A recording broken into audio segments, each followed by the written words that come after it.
Testamento, mais para o finalzinho, você encontra a carta de Paulo aos irmãos de Colossos. E aí eu gostaria de refletir sobre alguns versos que estão no iniciozinho do capítulo 2, Colossenses 2, de 1 a 5. Leremos. Aliás, vamos ler só até o 3 é bastante. Colossenses 2, de 1 a 3. Diz assim a palavra do Senhor. Gostaria, pois, que soubesseis quão grande luta venho mantendo por vós, pelos laodicenses e por quantos não me viram face a face, para que o coração deles seja confortado e vinculado juntamente em amor, e eles tenham toda a riqueza da forte convicção do entendimento, para compreenderem plenamente o mistério de Deus, Cristo, em quem todos os tesouros da sabedoria e do conhecimento estão ocultos. Oremos. Pai, eis-nos aqui nessa noite, pedindo ao Senhor graça, pedindo ao Senhor misericórdia, de forma muito especial, iluminação. Ilumina-nos, Senhor. Fale conosco nessa noite, com cada um. O Senhor conhece todos os nossos pressupostos, tudo aquilo que já está formado dentro da gente. E diante desse texto, eu quero pedir ao Senhor que o Espírito do Senhor nos conduza nas entrelinhas. Que esse texto seja a palavra revelada para nós hoje, aquela palavra rima, aquela palavra transformadora. Mas para isso, precisamos da sua iluminação, da direção do seu Espírito.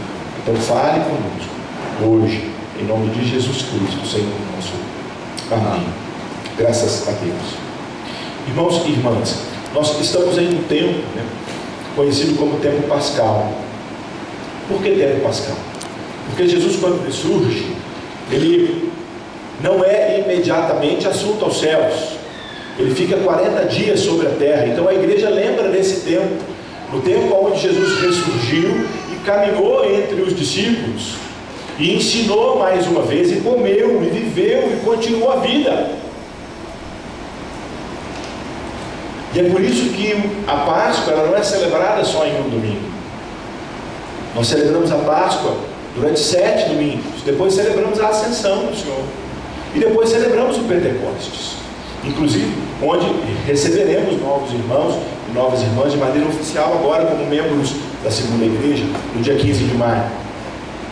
Mas nesse tempo onde celebramos a Páscoa, onde a cristandade toda está lembrando desse momento da ressurreição, já refletimos sobre muitas coisas sobre a Páscoa, muitas coisas importantes, muitas coisas que são sustento, colunas da nossa fé e do exercício da nossa espiritualidade. Vimos, por exemplo, que através da ressurreição, que Paulo vai dizer que existe possibilidade de regeneração, de vida nova. Vai dizer também que a justificação vem também por causa da ressurreição. Então, se Jesus morre na cruz e depois ressurge, isso garante a nós perdão completo de todos os nossos pecados. Tudo isso nós aprendemos. Nós aprendemos também que tem até uma postura que a igreja aprende por causa da ressurreição, por gratidão. Eu me dedico firmemente no trabalho, no dia a dia, daquilo que Deus então confiou para que fizéssemos. O envolvimento, a vida, tantas coisas que temos por fazer ainda. Mas depois de tudo isso que estudamos já nesses domingos, hoje é o 5º domingo da Páscoa, então já pelo menos 4 domingos falamos sobre a ressurreição. Eu gostaria muito, diante desse texto também paulino, de perceber agora que essa vida que surge, essa vida que renasce, ela tem alguns objetivos, e eu preciso entender esses objetivos, eu preciso compreender esses objetivos. E olhando agora para Paulo como exemplo, eu gostaria de falar sobre alguns deles. Alguns dos motivos da vida se refazer, de experimentarmos nova vida, de sermos contemplados por misericórdia de Deus com a vinda do Espírito, a convicção de que Jesus é Deus e que faz de nós filhos e filhas. E aqui Paulo, ele vai descrever para os irmãos colossenses alguns objetivos da própria vida dele. E ele vai chamar de luta, de combate, de batalha, aquilo para o qual ele de fato incansavelmente se dedica. E em um primeiro momento, quando olhamos esse texto, ele junta todo mundo. Ele diz nesse texto que ele batalha incansavelmente pelos irmãos de Colossos, pelos irmãos de Laodiceia e para todos os outros que ele não conheceu, para todos os outros que ele não viu. Então ele contempla a igreja e diz assim: olhando esse povo, eu vou batalhar por esse povo, eu vou lutar por esse povo. Para quê? No primeiro momento, Paulo vai dizer que esse povo, ele precisa ser aqui consolado.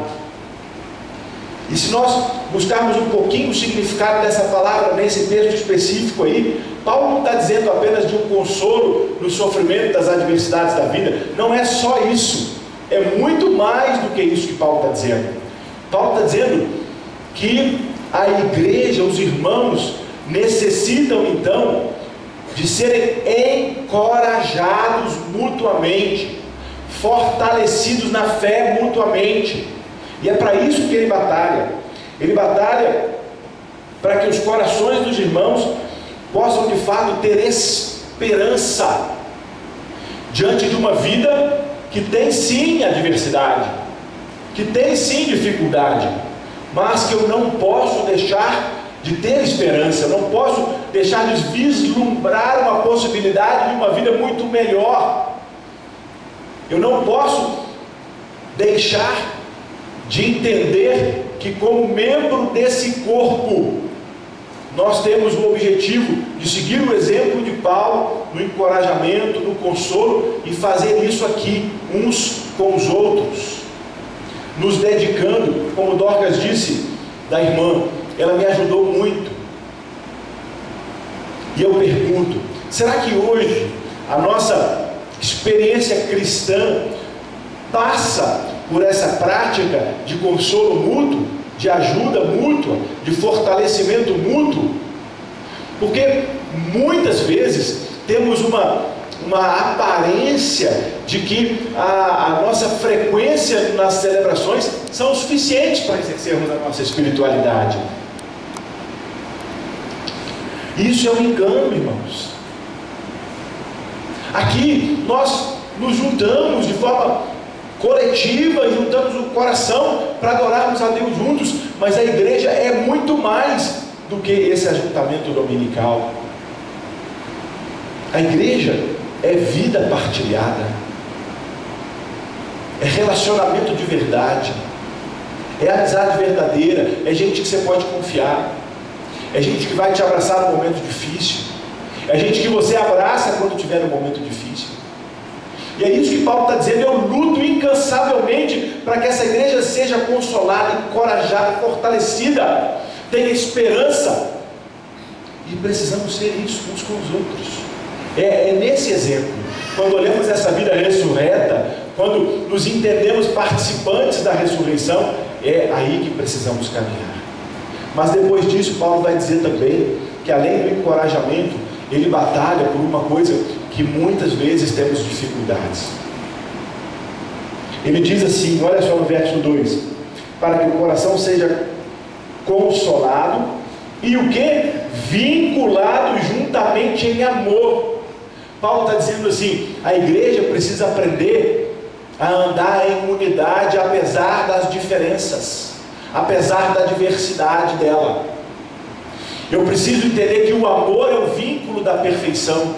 E quando a gente olha a igreja de Jesus, essa igreja diversa, toda colorida. Precisamos batalhar para o reconhecimento de uma igreja única, sim, mas jamais uniformizada. Unida, claro que sim, claro que é unida, mas eu preciso olhar para o outro e respeitar o limite do outro.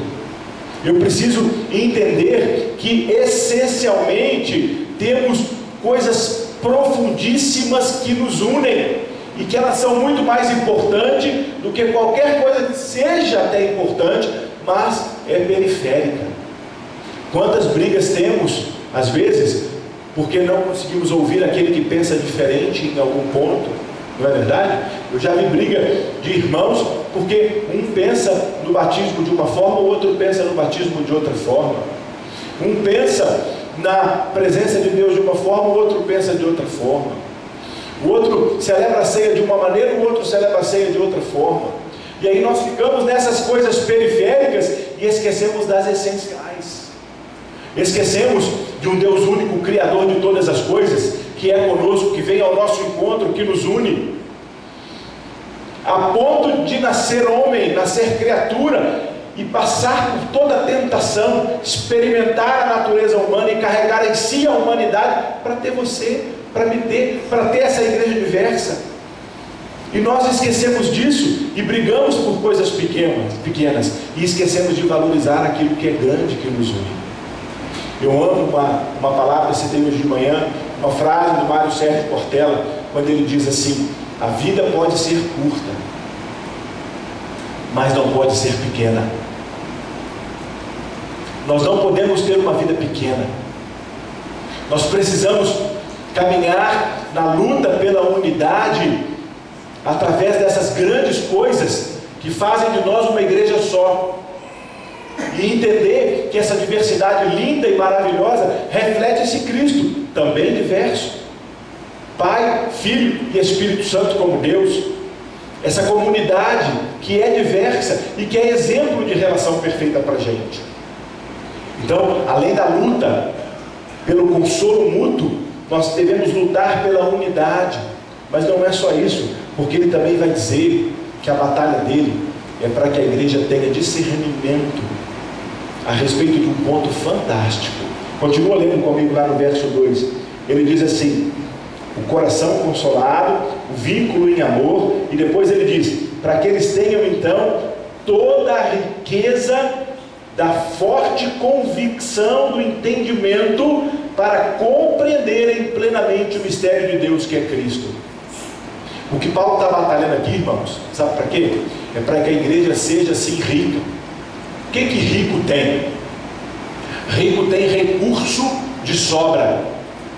Paulo batalha para que a igreja tenha entendimento, discernimento de sobra, a ponto de poder doar para uma multidão que a cerca, a respeito daquilo que é muito importante, um mistério de Deus que estava oculto e que agora é revelado, Cristo, o Senhor, como Deus. Eu preciso discernir, eu preciso entender, e é por isso que nós devemos batalhar. Esse Cristo que nos faz um, esse Cristo que ora para que nós sejamos um, assim como Ele, o Pai, é um também. É esse mistério que precisa ser compreendido e proclamado. Mas para isso, precisamos entender, ter discernimento, caminhar junto, lutar no amor, lutar pela unidade, parar de falar bobagem. O Edson disse aqui, a igreja coloca lá como usar a rede social perfeitamente, e quem faz de nós os únicos detentores da verdade como presbiterianos unidos? Quantas denominações cristãs, quantas tradições cristãs temos? Será que nós não damos conta de ouvir aquele que é de uma tradição cristã diferente da gente? E entender que ali temos irmãos e irmãs? Será que nós não podemos celebrar juntos em alguns momentos? Será que não dá para a gente manter esse sentimento de pertença que temos e transitar nessas tradições lindas e maravilhosas que a igreja hoje deixou para a gente na história? Quanta história linda que a gente tem, né? A gente vê lá na Reforma Protestante, por exemplo, um dos argumentos de Lutero pelos cristãos ortodoxos, pelos gregos, quando a igreja proclamava que salvação existia só na igreja romana. E Lutero disse: espera aí, os meus irmãos então gregos, onde que eles ficam? Não é verdade? Na primeira cisão de 1054. Será que a gente não pode entender que essa igreja é assim e que a gente batalha por esse tipo de unidade? Então aqui, meu irmão, nesse quinto domingo, hoje de Páscoa, eu quero celebrar junto com você, sendo desafiado, para que a gente olhe para Paulo, para a batalha que Paulo combateu, e para que a gente trilhe um caminho comum, para que mutuamente nós nos ajudemos, para que de fato exista uma interdependência verdadeira, honesta, autêntica entre nós, para que a gente caminhe lutando pela unidade da igreja, considerando a diversidade e jamais imaginando utopicamente uma única igreja igualzinha, uniformizada. Isso não existe e nunca existirá, porque somos diferentes. O Senhor fez assim. E para que tenhamos discernimento desse mistério que é Cristo, e que a gente caminhe com Cristo, viva por Cristo, com Cristo e para Ele. Que seja assim, meu irmão, que seja assim, minha irmã. Eu terminei o sermão da manhã contando uma historinha que Rubem Alves contava. Eu gostaria de fazer a mesma coisa hoje à noite. A historinha contempla dois esportes. Talvez aqui algum já tenha ouvido essa história. O Rubem falava do tênis e do frescobol. Aparentemente muito parecidos. Os dois é um esporte com uma bola, os dois com raquetes, mas as regras são completamente diferentes. O tênis, quando você pega a bola e manda a bola para quem está jogando com você, o objetivo é você colocar toda a força naquela bola, todo o efeito naquela bola, para que o outro não acerte a bola que você mandou para ele. Você faz ponto no tênis quando o outro erra. O outro não acertar é vantagem para você. O outro perder, você ganha. Assim é o tênis. O frescobol não. O frescobol temos uma raquete, ou raquetes, ou até mais que duas às vezes. Uma bola também. Mas o frescobol, todo jogador bom de frescobol faz todo o esforço para mandar a bola para que o outro consiga receber e mandá-la de volta. Se o outro manda a bola com um efeito errado lá, você faz de tudo para consertar aquela bola, para que ela retorne para o jogo. E quanto maior o tempo aonde a alegria e o divertimento é experimentado pelos jogadores e a bola não caia, assim os dois ganham. Sabe o que temos que aprender? Precisamos parar de jogar tênis, irmãos. Abandonar o egoísmo e viver uma igreja que joga frescobol. Que o Senhor nos ajude e nos abençoe, em nome de Jesus. Oremos. Pai, eis-nos aqui, pedindo ao Senhor que nos ajude nessa caminhada de ajuda mútua, de batalha, para que sejamos enriquecidos de discernimento, para que estejamos unidos, consolados, fortalecidos mutuamente, e para que sempre proclamemos esse conhecimento desse mistério que é Cristo, o Senhor. E assim caminhemos para a glória do seu nome, em nome de Jesus.